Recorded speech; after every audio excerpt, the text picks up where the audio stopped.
হঠাৎ এক দমকা হাওয়ায় বদলে গেল মন।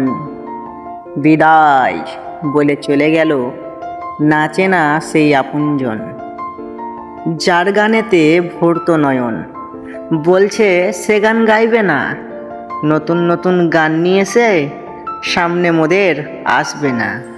মধ্যরাতে মন খারাপে খুশির সময়ে প্রহরে প্রহর যাই পেরিয়ে তার গান শোনে।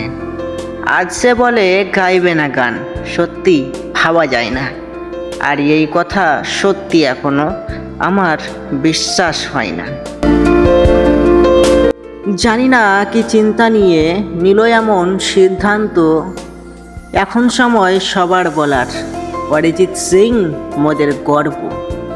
এক বাঙালি, এক যোদ্ধা, জয় করলো বিশ্ব। এত পেয়েও আজ তবুও লাগছে নিজেকে নিঃস্ব।